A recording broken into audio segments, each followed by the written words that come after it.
Hello everyone, welcome to English class for grade 11, Module 1, Unit 1. Today we are going to learn about suggestions. According to the dictionary, a suggestion is an idea about what someone should do or how someone should behave. When we make a suggestion, it means we are mentioning a possible course of action to someone else for them to consider as a helpful advice.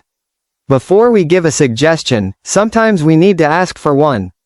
There are several ways to ask for suggestions in English to show that we are open to other people's opinions. You can say, "What should I do for her?" or, "Do you have any suggestions for me?" If you are in a group and need inspiration, you might simply ask, "Any idea?" to start a discussion.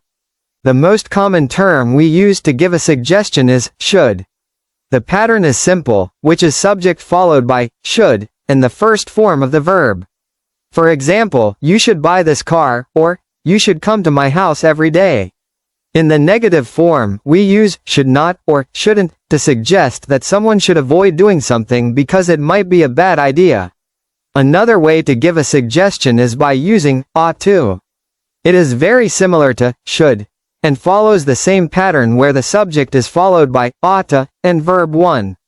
For example, "You ought to have a picnic," or, "He ought to give her an explanation." One thing to remember is that ought to is almost never used in questions, so we mostly use it in positive statements.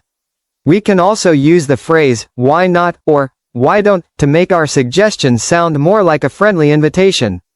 For example, you can say, "Why not take a sleep?" or "Why don't we read a book together?" Notice that why not is directly followed by a verb, while why don't must be followed by a subject like we or you before the verb to make it grammatically correct. If you prefer a more casual way to propose an idea, you can use how about or what about. These two expressions have the same meaning and are always followed by the ing form of the verb. For instance, you can say, "How about fishing?" or "What about making some donuts?" These phrases are perfect for suggesting fun activities or spontaneous plans during your free time. When you want to propose an activity for yourself and others to do together at the same time, "let's" is the perfect choice. You can say, "Let's take a rest," or "Let's have a lunch." Additionally, you can use the word could to give a suggestion that is one of many possibilities, such as, "We could go to Bromo," or "You could give them some food," as a solution. After receiving a suggestion from someone else, it is important to give a proper response. If you think the suggestion is good and helpful, you can accept it by saying, "You're right, I agree with you," or "That's a good idea." Using the phrase, "Thanks, it sounds great," is also a very common and polite way to show that you appreciate the idea given to you. However, if you feel the suggestion is not suitable or you have a different plan, you can decline it politely.